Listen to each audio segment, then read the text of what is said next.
베드로전서 4장 17절입니다. 같이 합독합니다. 하나님 집에서 심판을 시작할 때가 되었나니 만일 우리에게 먼저 하면 하나님의 복음을 순종치 아니하는 자들의 그 마지막이 어떠하며. 오늘 주시는 주일의 말씀의 제목은 교회 심판입니다. 하나님 세상 심판하셔야 됩니다. 그래야 하나님 사랑의 하나님이고 또 공의의 하나님이십니다. 하나님은 항상 사랑과 공의를 같이 행하시는 하나님이시잖아요. 그 둘 중에 하나만 빼놓고 하나님을 결코 논할 수 없습니다. 하나님은 공의의 하나님이시고 또 하나님은 사랑의 하나님이십니다.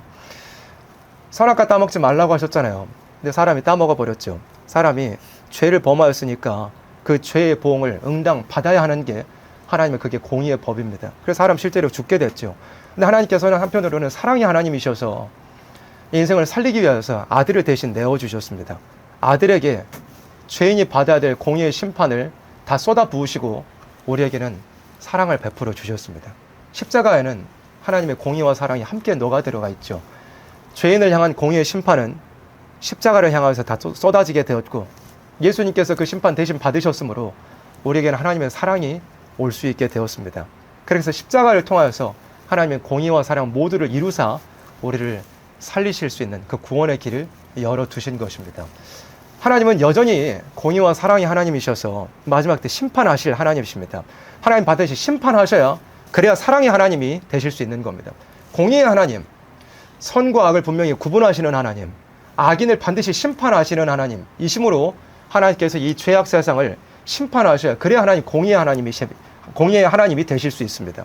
한편으로는 생각할 때 심판이 어떻게 하나님의 사랑일 수 있냐 생각할 수 있겠지만 하나님께서 성도들을 억울하게 만들고 성도들을 피 흘리게 만들고 성도들을 핍박하고 참된 교회를 압박하던 이 죄악 세상을 심판해버리고 하나님의 백성들에게 완전한 해방 그리고 완전한 안식을 주셔야 그래야 하나님은 성도를 향한 진정한 사랑의 하나님이 되실 수 있는 겁니다. 그래서 죄악 세상을 심판하셔야 하나님은 공의의 하나님, 또 한편으로는 죄악 세상을 심판하셔서 성도들에게 신원해 주시고 성도들에게 안식을 주셔야 그래야 하나님이 사랑의 하나님이시라 이겁니다.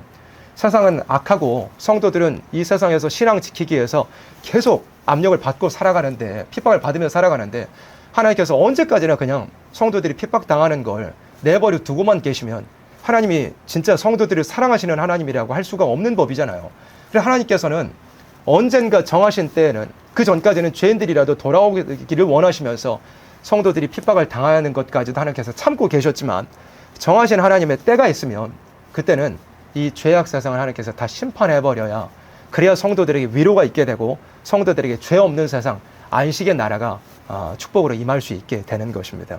그래서 하나님은 심판을 하셔야 되는 분이고 또 하나님의 심판은 반드시 작정되어 있습니다. 심판하시고 난 다음 이 죄악 세상을 다 심판해버리고 난 다음에 그리스도의 왕국 이 땅에 이루어지는 죄 때문에 잃어버린 그 에덴 동산을 죄를 심판해버림으로 다시 에덴 동산을 회복시켜 주시는 것입니다. 그게 하나님의 역사입니다. 그럼 우리 신앙인으로서는 심판을 두려워하는 것이 아니고 심판 후에 있을 아름다운 천연왕국을 바라볼 수 있어야 됩니다. 베드로 사도가 그렇게 기록했죠. 마지막 세상 다 불탄다 그랬습니다. 체질이 뜨거운 불에 풀어져 버린다 그랬죠. 하늘이 다 떠나가 버린다고 그랬습니다. 온 세상이 다 불탄다는 건데 베드로 사도가 그렇게 기록했잖아요. 그런 가운데서도 우리는 무엇을 바라보도다?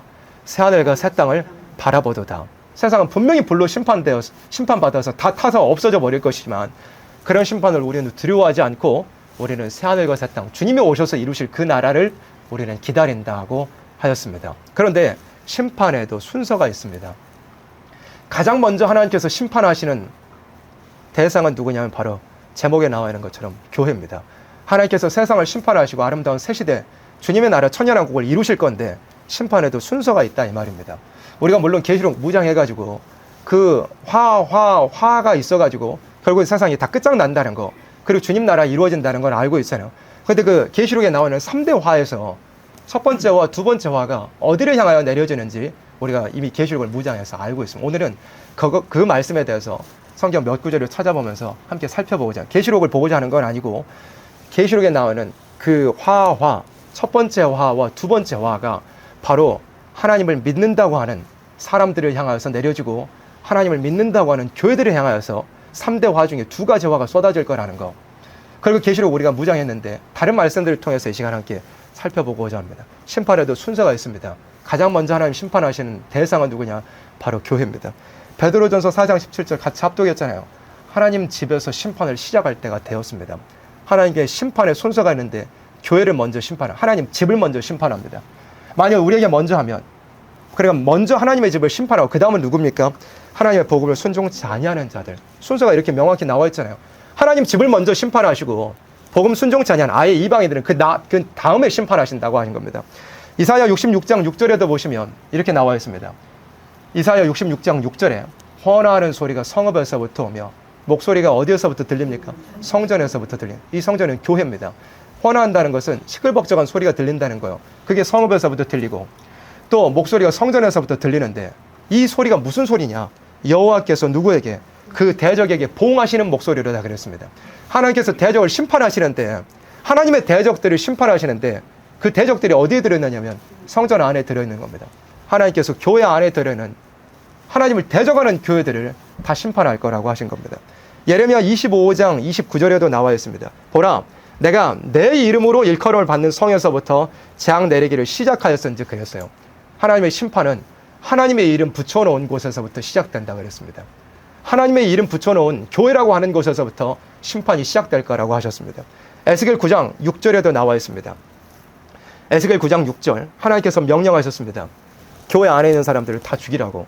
늙은 자와 젊은 자와 처녀와 어린아이와 부녀를 다 죽이되 이마에 표 있는 자에게는 가까이 말. 하나님께서 구별해 놓은 사람들은 심판하지 않지만 늙은 자와 젊은 자와 처녀와 어린아이와 부녀를 전부 죽이는데, 나이가 많다고 상관없습니다.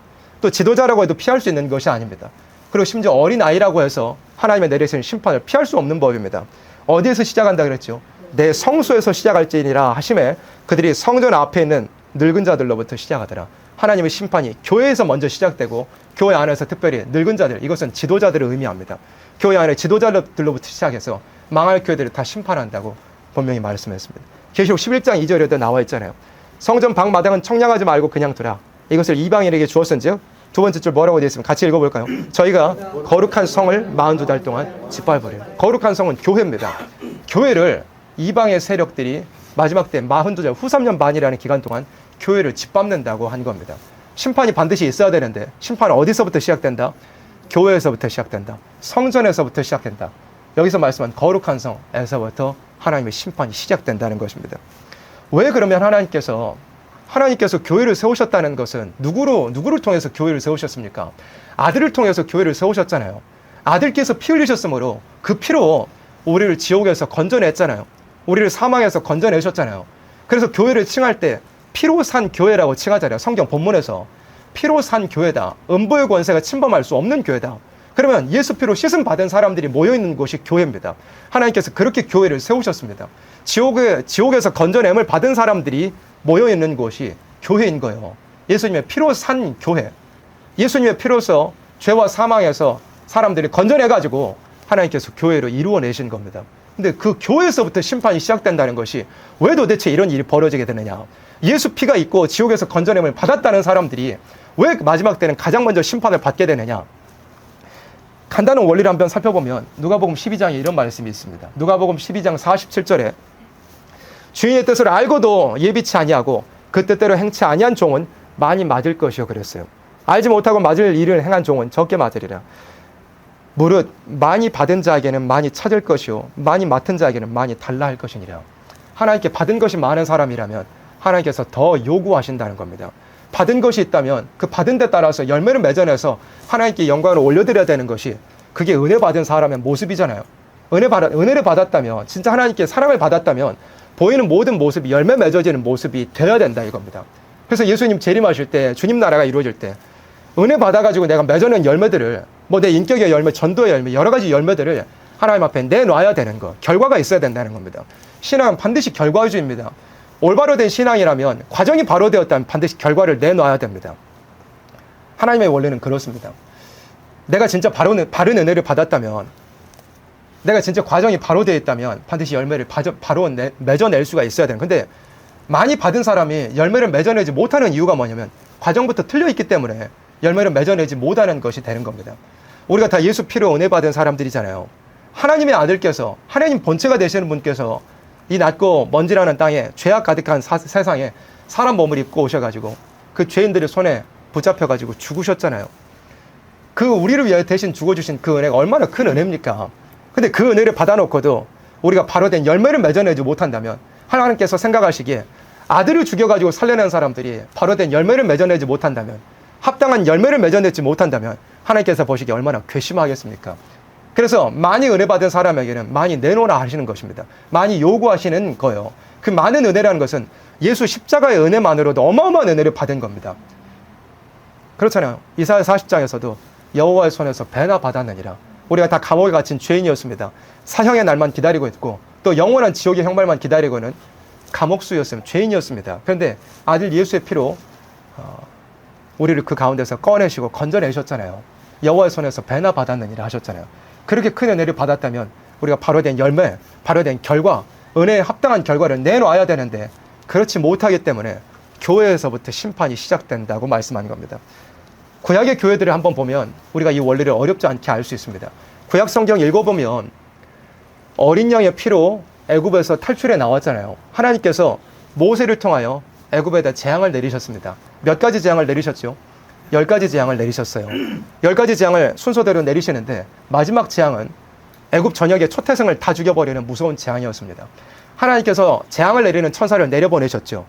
천사가 집집마다 돌아다니면서 모든 초태생을 다 죽이는 일을 벌였습니다. 하나님 명령을 받들었어요. 그런데 하나님께서 미리 모세에게 말씀하셨죠. 장로들을 다 불러라. 어린 양을 잡아가지고 그 피를 그러니까 우슬초로 그 피를 찍어가지고 문에 둘러 바르면 재앙을 내리는, 사망을 내리는 천사가 그 집은 넘어가게 될 것이다. 양의 피가 있으면 사망의 재앙이 넘어갈 것이다. 하나님께서 그래서 이스라엘 백성은 그 사망의 재앙이 닥치지 못하도록 양의 피로 보호해 주시는 일이 있게 되었어요.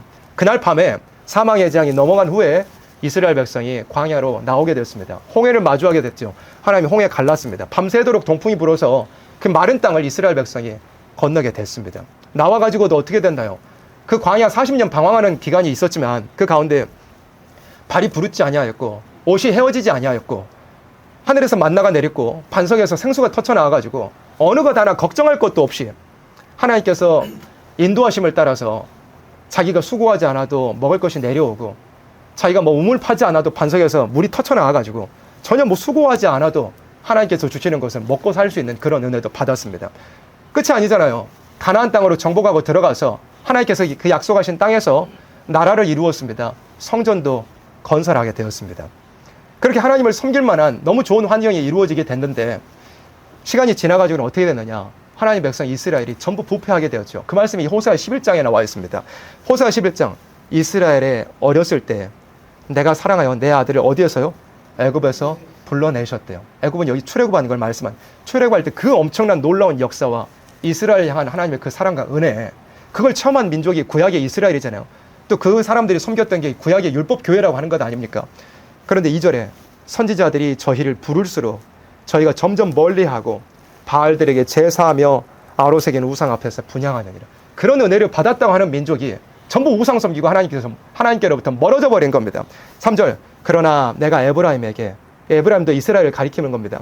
걸음을 가르치고 내 팔로 안을지라도 내가 저희를 고치는 줄을 저희가 알지 못하더라. 하나님 사랑 받았다는 사람들이 다 저버린 거예요. 자기를 길러주신 분을 잊어버린 거예요. 4절, 내가 사람의 줄, 곧 사랑의 줄로 저희를 이끌었고 저희에게 대하여 그 목에서 멍에를 벗기는 자 같이 되었으며 저희 앞에 먹을 것을 두었소는, 이런 은혜를 받았는데 5절에 저희가 애굽 땅으로 다시 가지 못하겠거늘. 이미 사망의 땅에서 건져냄을 받은 사람들은 사망의 땅으로 다시 돌아갈 수 없는 법입니다. 그런데 이스라엘 백성이 이미 건져냄을 받았던 사람들이 과거에 죽을 땅으로 다시 돌아가고 싶어 했었잖아요. 광야에서부터 가나안 땅으로 들어가가지고도 이방인과 다름없는 삶을 자꾸 살고자 했었잖아요. 그러니까 하나님께서 어떻게 하셔요? 내게 돌아오기를 싫어하니 아수르 사람이 그 임금이 될 것이라. 아수르라고는 저 북쪽의 세력을 하나님께서 불러와서 다 죽이고 베고 포로되게 하고 결국 멸망시킬 거라고 하는 말씀했어요. 그러니까 구약의 하나님 백성 율법교회가 이렇게 다 심판을 당해버릴 것을 이렇게 말씀한 것이었습니다. 역대하 36장에도 이런 말씀이 있습니다. 역대하 36장 14절에 제사장의 어른들과 백성들 크게 범죄하여 이방 모든 가증한 일을 본받아서 여호와께서 예루살렘에 거룩하게 두신 그 성전을 더럽게 하였으며, 교회를 더럽힌 거예요. 이방인들이 하는 행동 그대로 하고 이방인들이 가지는 생각 그대로 하고 이방인들이 하는 말 그대로 하고 하나님을 섬기는 것을 마치 우상 섬기는 것과 다름없이 하면서 하나님의 성전을 더럽힌 거였어요. 그 성경을 찾아보면 요시야 왕이 마지막 때 이제 개혁을 막 일으키려고 하는데 성전 청소를 하려고 보니까 성전 곳곳에 구석구석마다 온갖 우상들이 다 가득 차 있었어요. 그래서 요시야 왕이 그거 다 끄집어내가지고 던지고 불사르고 태우고 그렇게 했었어요. 그래도 하나님의 노가 돌이켜지지 않았어요. 너무 성전을 더럽혀 놨었기 때문에. 15절, 그 열주 하나님 여호와께서 그 백성과 그 거하시는 것을 아끼사 부지런히 그 사자들을 그 백성에게 보내어 이르셨. 하나님 백성들이 부패하니까, 은혜 받은 사람들이 부패하니까 하나님께서 선지자들 보내고 하나님 종들이 보냈어요. 아끼셨다 그랬잖아요. 부지런히 사람들을 보냈는데 16절, 그 백성이 하나님의 사자를 비웃고 말씀을 멸시하며 그 선지자를 욕하여 여호와의 진노로 그 백성에게 미쳐서 만회할 수 없게 하였으므로 하나님 말씀을 듣지 않았습니다. 하나님이 갈대아 왕의 손에 북방 바벨론의 손에 저희를 다 붙이심에 저가 와서 그 성전에서 칼로 청년을 죽이며, 성전 안에서, 지금으로 하면 교회 안에서 환란이 닥쳐 교회 안에서 사람들이 칼에 맞아 죽은 거예요. 청년 남녀가 죽었습니다. 노인과 백발노홍을 긍휼히 여기지 않았어요. 교회 안에 뭐 제사 드리고 하나님을 섬긴다고 하는 어린 아이들도 그렇고 청년 남녀도 그렇고 머리가 하얗게 샌 백발노홍까지라도 다 칼로 죽이는 일이 벌어졌어요. 장소가, 실제 이 장소가 영적인 의미를 가리키는 게 아니고 실제 그 장소가 교회 안에서 죽임을 당하는 일이 벌어지게 됐습니다. 18절, 또 하나님의 전에 대소 기명들과 여호와의 전의 보물과 왕과 방백들의 보물을 다 바벨론으로 가져가고 또 하나님의 전을 불사르며 예루살렘 성을 헐며 그 모든 공시를 불사르며 그 모든 귀한 기명을 회파하고 하나님의 성전이 다 불타서 소화돼 버렸습니다. 다 재가 돼 버리고 말았습니다. 교회가 이렇게 심판받았던 것이 구약의 역사 속에 있습니다. 하나님 백성인데 하나님 백성이 하나님 앞에 바로 서지 못할 때, 그 은혜 받은 것에 합당한 생활과 열매를 맺어내지 못할 때 하나님께서 이방의 세력을 불러다가 하나님의 교회를 심판해버렸다는 것을 구약의 역사를 통해 알 수 있습니다. 예수님 처음 오셨을 때 2000년 전에 이 땅에 오셨을 때도 마찬가지였습니다. 그 망해버렸던 유대인들이 시간이 지나가지고 하나님께서 구약 역사를 보면 출바벨론에서 성전 다시 회복시키게 했잖아요. 예수님 오실 때도 유대인들이 하나님 섬긴다고 성전에서 하나님 섬긴다고 그렇게 하고 있었습니다. 근데 예수님이 오셨잖아요. 그 교회를 섬긴다고 하는 유대인들이 예수님을 맞이했나요? 전혀 맞이하지 못했습니다. 여기 성경 말씀 기록해 놨는데 마태복음 12장 14절, 바리새인들이, 그래 바리새인들은 하나님 섬긴다고 하는 사람들이에요. 지금으로 하자면 교단을 얘기하는 겁니다. 교단, 바리새 교파, 바리새 교단. 그 사람들이 나가서 어떻게 하여 예수를 죽일고 의논하거나 예수님 죽이려고 율법 교회에 속한 사람, 하나님 섬긴다고 하는 사람들이 예수님 죽이려고 의논했습니다. 또 마태복음 26장 59절에 대제사장들과 온 공회가 예수를 죽이려고 그를 칠 거짓 증거를 찾으면 하나님 섬긴다는 사람들이 하나님의 아들께서 오셨는데 그분을 죽이기 위해서 거짓 증거를 막 찾아냈었습니다. 요한복음 19장 6절에 대제사장들과 하속들이 예수를 보고 소리질러 가로되 십자가에 못 박게 하소서, 십자가에 못 박게 하소서 하는지라. 하나님 섬긴다고 하는 제사장들, 그것도 대제사장들이 예수님 십자가에 못 박아 죽이라고 빌라도 앞에서 시위를 벌이는 일이 있게 됐습니다.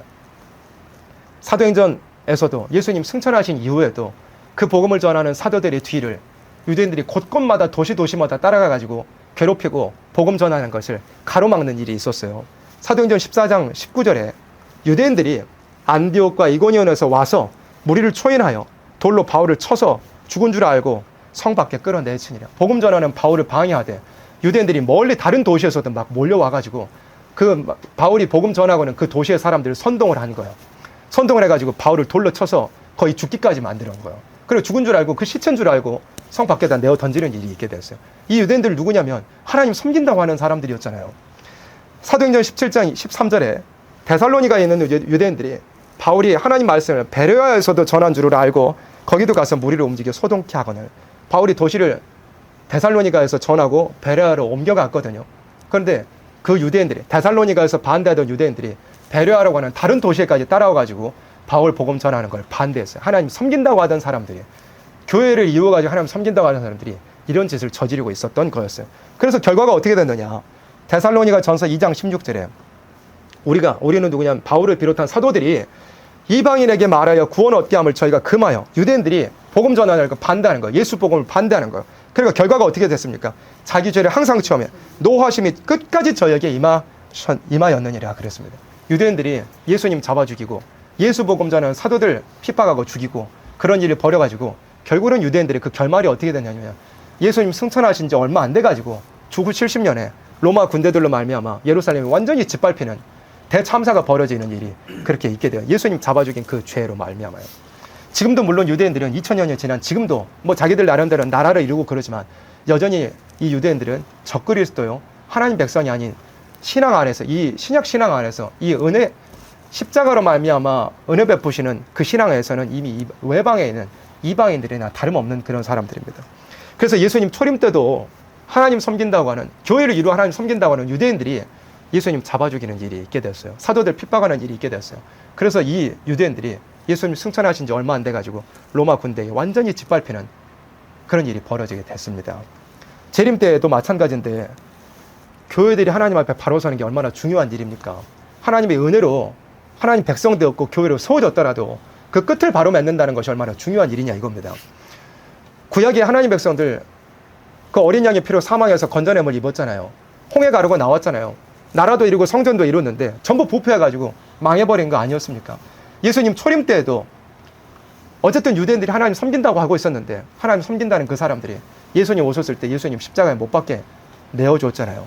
그런 일을 하다가 다 멸망을 당해버렸던 것이 소위 말해 하나님 섬긴다고 하는 교회들의 그 결말이었던 거였습니다. 마지막 때에 예수님께서 그런 것들을 염려하셔가지고 요한계시록 22장 16절에 이렇게 말씀했어요. 나 예수는 뭘 위하여? 교회들을 위하여 내 사자를 보내어 이것들을 너희에게 증거하게 하노라. 요한계시록의 말씀을 이미 세워져 있는 교회들에게 주신 거예요. 교회들에게 주셔서 이미 세워져 있는 교회가 예수 피로 세워져 있는 교회가 마지막 마무리를 잘할 수 있도록 하나님께서 천사를 보내가지고 요한에게 계시를 보여줘서 기록하게 하시고 지금 그 말씀 우리가 받아서 보고 있는 거예요. 세워졌다고 다가 아니고 그 교회가 마무리 잘하는 게 너무나 중요한 거예요. 모든 교회가 다 예수 피로 세워졌죠. 근데 교회가 마지막 때 갈라진다는 거 아닙니까? 망할 교회가 있고 바벨교회, 음료교회가 돼버릴 교회도 있고 초대교회로서 예수님 재림을 맞이할 교회, 많은 생명을 주님 앞으로 인도할 교회로 교회가 양갈래로 갈라지게 될 것입니다. 우리가 어떠한 교회를 이루어야 되느냐? 구약에 보여준 모든 모습들, 예수님 초림 때에 교회들이 보였던 모든 모습들은 이 마지막 때 교회들이 보이는 모습하고 크게 다르지 않습니다. 구약은 다 그림자라 그랬잖아요.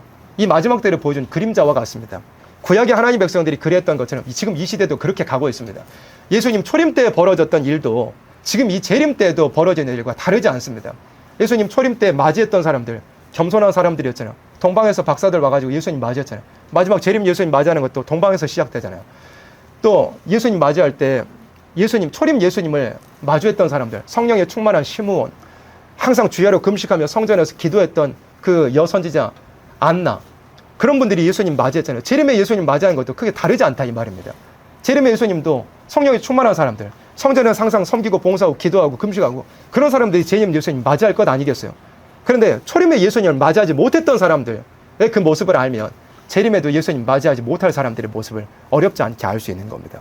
그 부패한 교회 안에 속해가지고 예수님 대적했던 그 유대인 바리새인들, 그 자들이 결국은 예수님 십자가 못 박아 죽이고 멸망을 당했던 것처럼 이 재림의 때에도 교회가 그 부패함을 돌이키지 못할 때 결국은 재림의 예수님을 맞이하지 못하고 교회가 다 심판으로 떨어지게 될 거라는 걸 우리가 알아야 하는 겁니다. 그럼 우리의 교회는 어떤 모습을 이루어야 하겠습니까? 예수 십자가로 시작된 이 교회가 정말로 다시 오실 예수님 맞이할 수 있게 해서 마무리를 잘하는 교회가 되어야 하는 것입니다. 마무리를 잘하는 교회. 예수님께서 이렇게 교회들을 위하여서 계시록, 예언의 말씀, 선지서의 말씀을 알게 하신 것처럼 이 모든 말씀을 겸손하게 받아 모든 부패한 것을 회개하고 교회의 잘못된 것을 고쳐내고 주님 재림을 맞이할 교회가 되기 위해서 애쓰는 일이 있어야 하는 겁니다. 구약 때 교회들이 부패했는데 하나님 내버려 둔 거 아니었어요. 선지자들 막 보내서 그러면 안 된다고 돌이키라고 회개하라고 선지자들을 보냈는데 구약 교회가 듣지 않았습니다. 초림 때에도 마찬가지입니다. 세례 요한을 먼저 보내셨잖아요. 보내가지고 어떻게 했어요? 회개하라, 천국이 가까웠다. 그러면서 예수님을 맞이할 수 있도록 회개의 그 외침이 있게 하셨던 거였잖아요. 그런데 초림 때도 그 율법교회 유대인들이 그 세례 요한의 회개하라는 그 경고를 듣지 않으므로 결국은 예수님을 죽이는 일까지 벌어지게 됐습니다. 이 마지막 때도 똑같은데 기록되는 하나님의 말씀이 교회들에게 외치고 계신 겁니다. 살아있는 하나님 말씀, 운동력이 있는 말씀이 교회들에게 경고하고 있는 겁니다. 뭐하라고? 예수 피로 세워졌더라도 지금 이 상태는 예수님 맞이할 수 없으니까 교회에 아주 작은, 크고 작은 여러 가지 부패들과 잘못된 것들을 돌이키고 회개하라고 살아계신 하나님 말씀 우리에게 경고하고 있는 것입니다. 구약의 교회는 그 말씀 받지 못해서 망했고, 초림의 교회도, 율법 교회도 그 말씀 받지 못해가지고 다 망해버리고 말았던 것이었어요. 근데 우리는 어때야 될까요? 교회를 위하여서 말씀하신 그 말씀을 우리가 겸손히 받아서 고칠 거 고치고 회개할 거 회개하고 바꿀 거 바꿔가지고 예수님 재림을 맞이하는 아름다운 마무리를 맺을 수 있는 그런 교회로 우리가 이루어져 가야 되는 것입니다. 그런데 교회들이 부패한 게 어떻게 부패하느냐? 미가 3장 말씀을 보면 교회가 이 정도로 부패했대요. 내가 또 이르노니 야곱의 두 영들과 이스라엘 족속의 칠이자들아 청컨대리들아. 뭐 이거는 교회의 지도자들을 가리키는 겁니다. 교회 안에 있는 지도자들을 가리킨 거예요. 공의는 너희 알 것이냐? 아니냐? 2절 너희가 선을 미워하고 악을 좋아하여 내 백성의 가죽을 벗기고 그 뼈에서 살을 뜯어. 교회 지도자들을 얘기하는 거예요. 교회 지도자들. 흔히 이제 성경의 표현대로 교회 안에 있는 성도들의 양이라고 표현을 하잖아요. 양. 그러면 그 양을 잘 이끌어야 되는 게 교회 지도자의 사명이잖아요. 목자의 사명을 예수님께 위임을 받았으니까. 그럼 목자로서 사명을 맡았으면 양들을 잘 이끌어야 될 거 아니에요. 어떻게 해요? 뭐 늑대들이 오면, 맹수들이 오면 그걸 물리쳐가지고 양들이 지켜야 되는 게 목자의 사명이고, 양들이 배고프지 않도록 양들에게 좋은 꼴을 나눠줘야 되는 게 그게 목자의 사명이잖아요. 근데 교회에 부패한 걸 예언할 때 그게 아니었어요. 교회 지도자라고 하는 사람들이 선을 미워하고 악을 좋아해요. 그리고 양들을 잘 먹이는 게 아니고 양들의 가죽을 벗겨요. 양들 뼈와 살을 분리해가지고 3절에 그들의 살을 먹어요. 그 가죽을 벗기며 그 뼈를 꺾어 다지기를 남비와 솥 가운데 담을 고기처럼 하는도다. 교회 지도자라고 하는 사람들이 양들을 잘 먹이는 게 아니라 양들을 뜯어 먹는다는 거예요. 교회가 다 사업장이 되어버리는 거죠. 돈 벌려고 목회하는 거죠. 성도들을 탈취하는 거, 성도들이 토색하는 거, 성도들을 그냥 돈 덩어리들로만 보는 거, 강연 잘해가지고 돈 받아먹는 걸로 교회가 그렇게 부패해버리는 모습을 성경에 미리 예언을 한 겁니다. 양들에게 진짜 영적 양식, 좋은 양식을 주기 위해서 자신을 바치고 희생하는 것이 아니라 교회 지도자들로부터 부패해가지고 어떻게든 돈 어떻게 벌어볼까, 양떼들을 어떻게 털어먹을까, 이런 생각으로 교회 지도자들 머릿속에 가득하다고 성경이 예언하는 겁니다. 이러니까 하나님 말씀을 받을 수가 있겠습니까? 그럴 수가 없죠. 이런 거 고치라고 말씀하는, 이런 거 회개하라고 하는 하나님 말씀이 이렇게 성도들을 털어먹는 그 욕심으로만 가득 차 있는데 하나님 말씀을 어떻게 들어올 수가 있겠습니까? 그 다음에 5절에도 내 백성을 유혹하는 선지자는 뭐라고 하셨죠? 이에 물면 평을, 그러니까 이에 입 안에 뭘 먹을 게 있고 씹을 게 있어요. 양식을 자기 입에다 뭘 넣어주면 선지자라고 하는 자가 평강을 외치는 거예요. 평강, 사랑, 화평. 근데 그 입에 뭘 채워주지 아니하는 자에게는 전쟁을 주면 막 저주가 나오는 거예요. 그래서 자기의 욕심을 채워주지 않는다면 교회 지도자라고 하는 사람들도 막 저주를 내뱉고 그렇게 하는 거예요. 그리고 돈을 바라고 이런 일들을 벌인다는 거 아닙니까? 이런 선지자를 하나님께서 심판하신다고 말씀했어요. 에스겔 34장 7절에도 보면 그러므로 목자들아 여호와의 말씀을 들을지어다. 주 여호와의 말씀에 내가 나의 삶을 두고 맹세하노라. 내 양의 무리가 노략거리가 되고 모든 들짐승의 밥이 된 것은, 양들이 다 먹혀버린대요. 양들이 맹수들에게, 악한 사나운 짐승들에게 양들이 다 먹혀버린대요. 왜 그러냐면 목자가 없대요. 목자가 원래 없는 게 아닌데 주님께서 목자를 맡겨가지고 세워놨는데 목자가 목자 역할을 안 하니까 목자가 없는 거예요. 목자들이 내 양을 찾지 아니하고 자기만 먹이고 내 양의 무리를 먹이지 않아요. 목자가 교회 지도자라고 하는 사람, 자기 배만 불리는 거예요. 그럼 목자가 양들이 죽든지 말든지 아무 신경 안 쓰는 거예요. 자기만 안락하면 되고 자기만 그냥 잘 살면 되고 그런 거예요. 자기 자리만 어떻게 잘 유지되면 되고, 그런 상태에서 양들의 그 심령에 줄인 것은 다 메말라가고 궁핍해가고 또 악한 짐승들이 와가 양들을 다 헤쳐 먹어버리고. 이사야 28장에도 7절에 보면 이 유다 사람들도 포도주로 인하여 옆걸음치며 독주로 인하여 비틀거리며, 교회 안에 들어있는 사람 다 술 취해 있대요. 제사장과 선지자도 독주로 인하여 옆걸음치며 포도주에 빠지며 독주로 인하여 비틀거리며 이상을 그릇 풀며 재판할 때 실수하나요. 제사장과 선지자는 지도자들입니다. 교회 지도자들도 다 술 취해 있대요. 걷는 게 비틀거리면서 걷는데요. 이상을 그릇 풀며 재판할 때 실수한대요. 모든 일들을 잘못 판단하는 거예요. 교회 지도자들부터 술 취했으므로. 그리고 8절에 보세요. 모든 상에는, 이 상은 강대상입니다. 강대상에 뭐밖에 없어요? 토한 것, 더러운 것이 가득하고 깨끗한 것이 없도다. 교회 지도자가 부패해서 하나님의 말씀, 생수와 같은 말씀을 내뱉은 게 아니고 세상에서 더러운 거 자기 입에 넣어놓은 거예요. 그리고 강단으로 와서 내뱉는 게 뭐만 나오겠습니까? 토한 거, 더러운 것밖에 안 나오는 거예요. 자기가 먹은 걸 토하는 거니까. 세상에 온갖 더러운 것, 미혹들, 잘못된 것들, 중독적인 것들, 그런 것들 받아먹고 강단에서 와가지고 그걸 토해내는 거예요. 그럼 양들이 토한 걸 먹으면 양들이 살겠습니까? 그렇지 않잖아요. 교회의 부패를 이렇게 말씀하는 거예요. 그러니까 교회 지도자들로부터 부패하니까 교회 안에는 양떼들도 일반 백성들 다 어떻게 될까요? 이사야 30장 9절에 대저인은 패역한 백성이요 거짓말하는 자식이요 여호와의 법을 듣기 싫어하는 자식이라.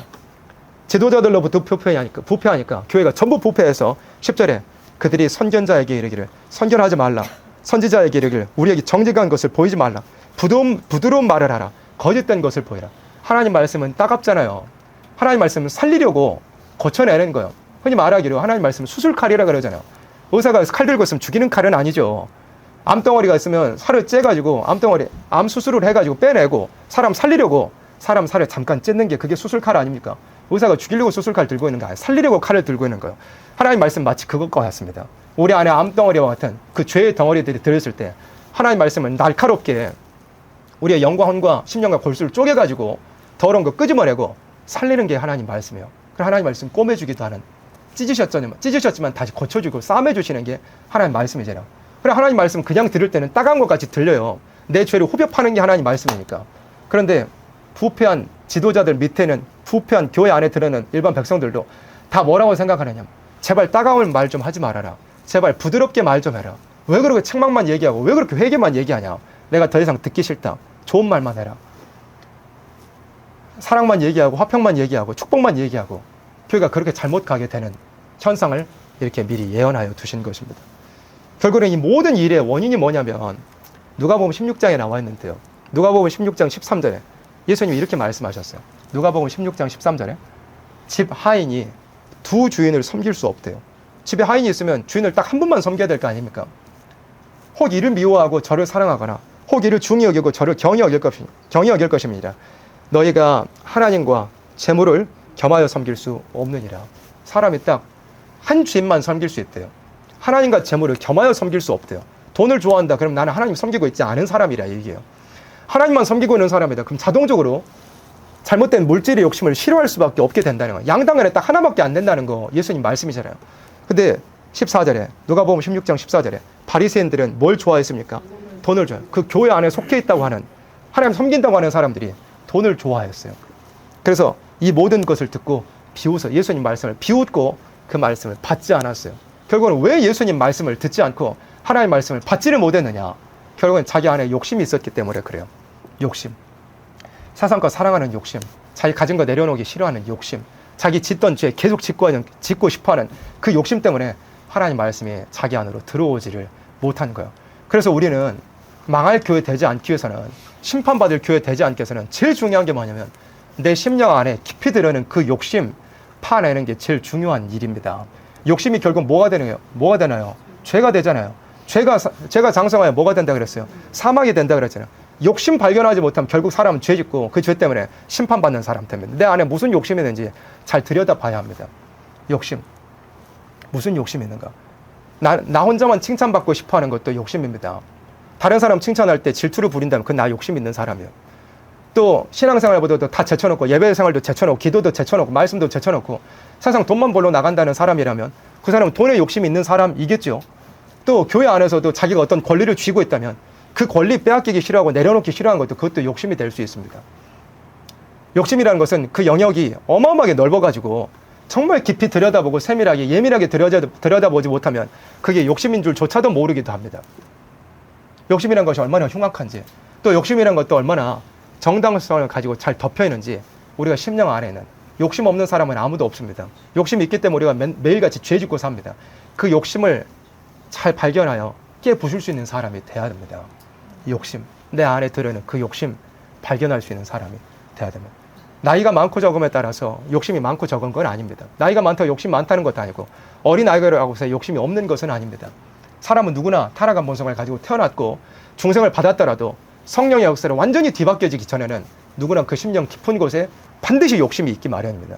나는 욕심 없다. 그 사람은 너무나 심각한 상태에 마비되는 상태에 있는 겁니다. 누구나 나 스스로는 욕심이 너무 많다. 내 안에 무슨 욕심이 있을까? 그걸 스스로 살펴봐.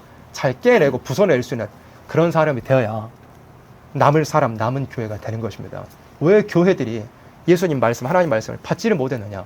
전부 욕심 때문에 그랬어요. 요한복음 5장에도 예수님을 맞이하지 못한 망할 교회에 속한 사람들에게 예수님 말씀하셨어요. 요한복음 5장 42절에 다만 하나님을 사랑하는 것이 너희 속에 없음을 알았노라. 아무리 교회를 이루었어도 하나님을 사랑하는 게 없었어요. 그러니까 예수님 오셔도 맞이하지 못했어요. 율법 교회에 속해 있던 그 사람들이요.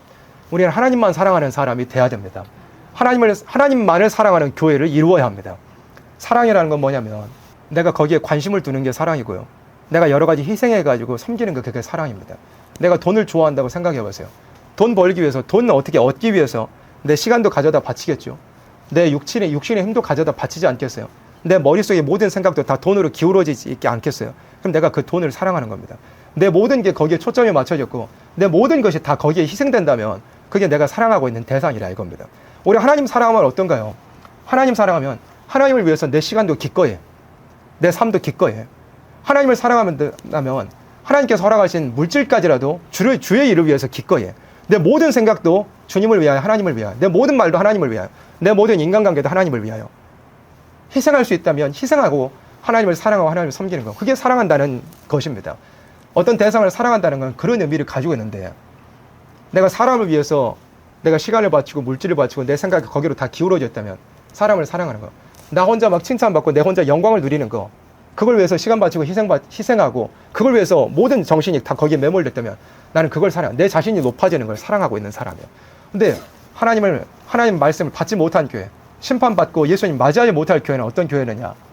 하나님을 사랑하는 것이 없는 그런 교회.